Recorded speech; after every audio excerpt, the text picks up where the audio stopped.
on the phone, we have Jim Tarbet, the executive director of Ye Mystic Krewe of Gasparilla. Jim, are you there? Yes, I am. How you doing, guys? We're doing well. How are you doing?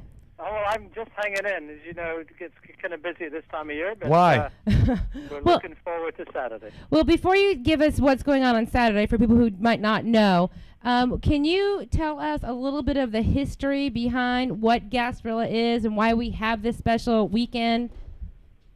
Of course I can. I'm not sure how many people realize that this event has been going on for 102 years.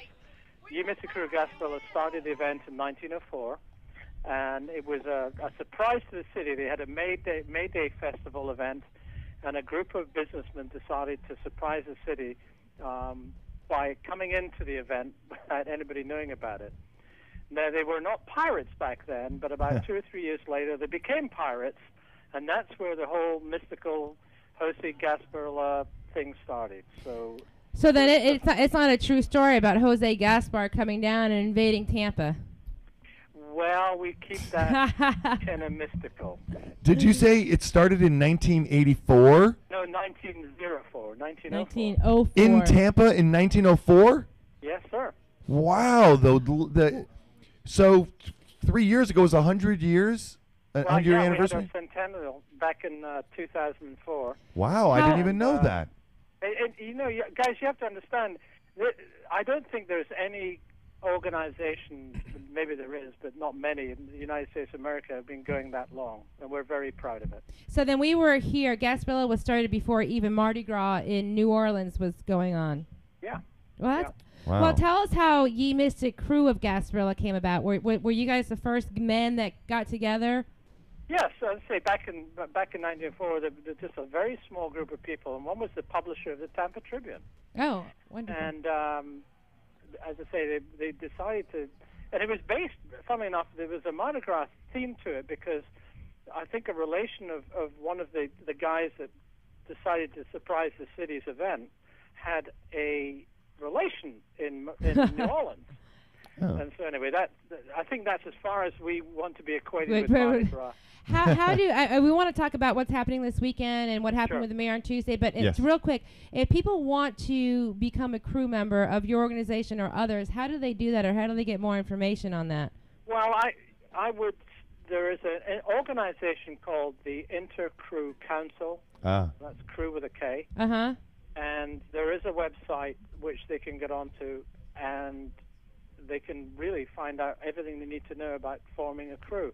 I will share with you that one of the things that we developed, and this is going back to 1992, my organization, was to encourage other members of the community to form crews. And we encourage them to form a mission statement and to try and find a charity of their choice in the community.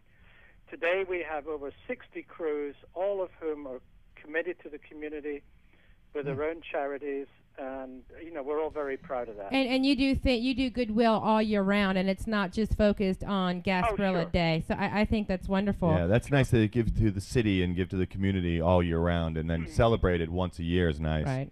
Absolutely. As you and I have been talking, or as we've all been talking, we've been watching some footage roll in with the mayor. Can you tell us what happens with the mayor every year on the Tuesday before Gasparilla? Tuesday before Gasparilla is called the raiding party, and that is when my cutthroat pirates basically tell the mayor that if she doesn't surrender the key to the city, then we will invade and take it over anyway. And I have to tell you, the Mayor Iorio is so gracious and so much fun. And if you saw the footage, you can tell that she gets into it and has fun herself.